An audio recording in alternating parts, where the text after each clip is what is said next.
Selamat datang di Horror Night channel Serlang.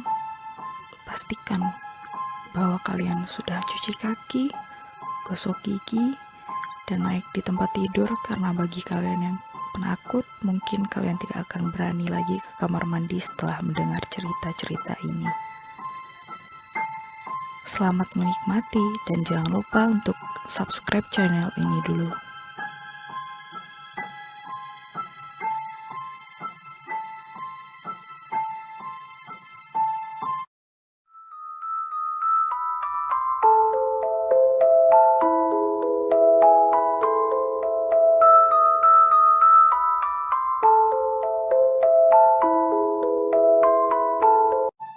Mimpi buruk.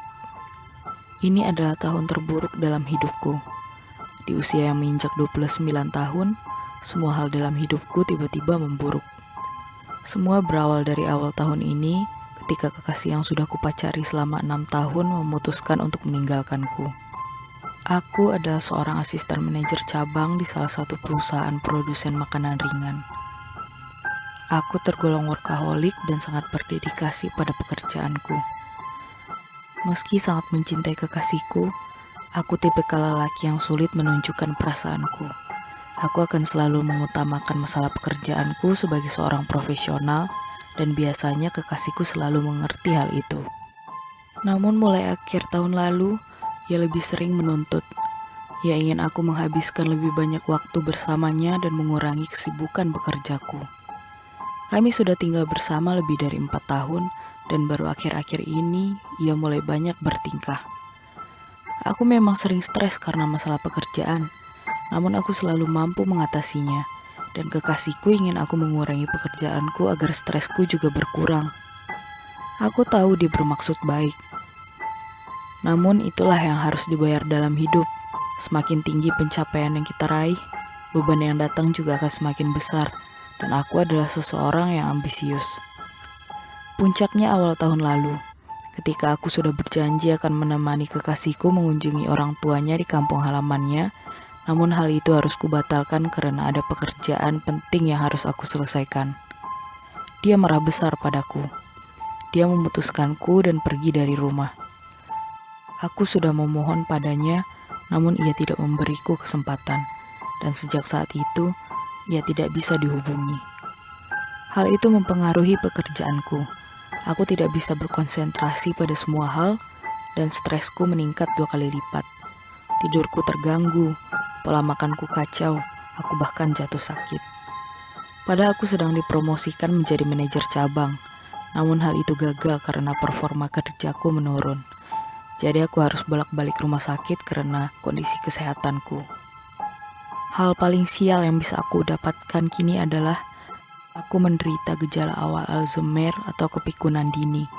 Ingatanku perlahan-lahan mulai terganggu. Aku mulai melupakan banyak hal. Jadi pihak perusahaan menyarankan aku ambil cuti dan lebih fokus pada perawatanku. Sudah berhari-hari aku tidak keluar rumah. Aku terlalu tidak bersemangat untuk melakukan hal apapun. Pemeriksaan kesehatan dan kunjungan ke psikiater sudah kulakukan minggu lalu. Aku juga rutin meminum obat-obatanku, namun kesehatanku tak membaik. Aku bahkan sering bermimpi buruk akhir-akhir ini. Terlalu sering. Mimpi buruk itu akan selalu datang setiap kali aku menutup mata. Jadi aku takut untuk tidur. Hal itu membuatku semakin lemah setiap harinya. Namun sekeras apapun aku mencoba untuk tetap terjaga, tentu saja tubuhku tidak mampu menahannya. Jadi ada saat-saat di mana aku jatuh tertidur, dan hal itu akan datang. Mimpi buruk itu. Kali ini aku berada di sebuah tempat. Sepertinya ini gedung kantor tempat aku bekerja. Aku berdiri di sebuah lorong di depan tangga darurat. Tak terlihat siapapun, hanya ada aku di sini. Aku memandangi lorong yang tampaknya tak berujung ini. Penerangannya terlihat jauh lebih redup dari yang pernah aku lihat. Dulu aku memang sering lembur di kantor sampai larut malam. Namun seluruh gedung ini akan diterangi cahaya lampu yang cukup terang.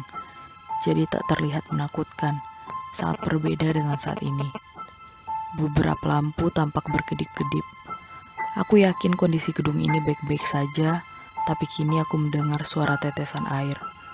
Aku memutuskan untuk menyusuri lorong karena tangga darurat tampak jauh lebih gelap. Hawa di sini dingin. Di tempat sunyi ini, hanya gema suara langkahku dan tetesan air yang terdengar. Aku berjalan perlahan. Ini sangat aneh. Aku sudah berjalan beberapa menit, namun lorongnya masih terlihat sama. Ini hanya lorong, tidak ada pintu ke ruangan manapun, tidak ada jendela, hanya lorong yang tak berujung. Aku masih berjalan, dan kali ini aku menemukan tangga darurat lagi di sisi kananku. Hanya ada tangga menuju ke bawah. Tampaknya ini di lantai paling atas. Aku berdiri di tepi anak tangga paling atas dan menatap ke bawah. Keramik putih tangga masih terlihat sejauh penerangan lampu lorong yang redup ini bisa menjangkaunya. Namun setelah itu, hanya ada kegelapan di bawah sana. Perlahan-lahan aku mencium aroma parfum yang terasa familiar. Namun aku tidak ingat pernah mencium bau ini di mana. Bau itu semakin mendekat. Perlahan aku mendengar suara gemerisik dari bawah tangga dan semakin mendekat. Aku terpaku menatap kegelapan di bawah sana. Hawa yang lebih dingin terasa menusuk tengkukku. Agak terperanjat aku menengok ke belakang. Namun hanya ada dinding pucat lorong di belakang sana. Sambil mengusap tengkukku yang terasa dingin, aku kembali berbalik menengok tangga saat kulihat sebuah bayangan hitam di bawah sana.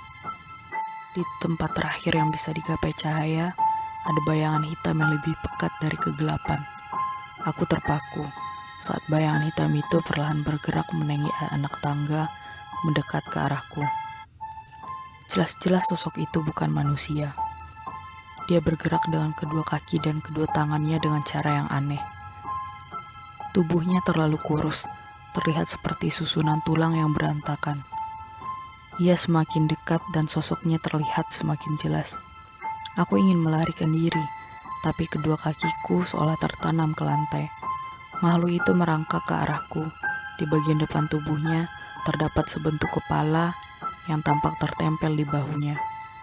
Rambutnya terurai panjang dan kusuk berantakan. Bagian paling mengerikan adalah wajahnya. Wajahnya tak berbentuk, berantakan.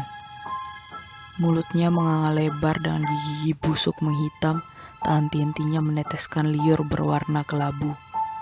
Kepala tanpa leher itu memutar-mutar di bahu tak berbentuk, menatapku dengan wajah mengerikan yang tertawa-tawa mengejek.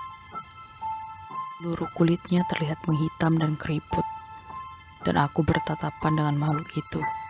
Ia kini berdiri tepat di hadapanku. Aku harap aku pingsan saat itu juga, namun aku masih berdiri kaku, bahkan tak berani bernapas. Ia mendekatkan wajah mengerikannya ke wajahku. Ia mengerang, mengeluarkan suara-suara aneh tak tergambarkan dari tenggorokannya. Anehnya, makhluk itu tak berbau busuk. Wangi familiar parfum yang sejak tadi tercium semakin semerbak saat makhluk itu semakin dekat. Jadi aroma parfum itu berasal dari makhluk ini. Makhluk itu masih mengamatiku, memutar-mutar wajahnya tepat di hadapanku dengan suara aneh yang masih keluar dari tenggorokannya. Aku menggigil, keringat dingin membasahi seluruh tubuhku, namun aku masih tak mampu bergerak. Aku tercekat karena tak mampu bernafas. Kurasakan dadaku terasa sesak dan semakin sesak. Wajah mengerikan itu terasa familiar, sefamiliar aromanya. Tiba-tiba makhluk itu membuka mulutnya selebar-lebarnya, lebarnya di luar nalar. Kini yang bisa kulihat hanya lubang mulutnya yang besar menganga. Lubang hitam itu mendekat ke wajahku dengan liur kelabu yang mulai menetes di rambutku. Dan dengan satu gerakan kilat, lubang itu menelan kepalaku bulat-bulat. Aku tersentak. Dengan seluruh tubuh basah oleh keringat, aku terduduk di tempat tidurku. Lap wajah dengan kedua tanganku.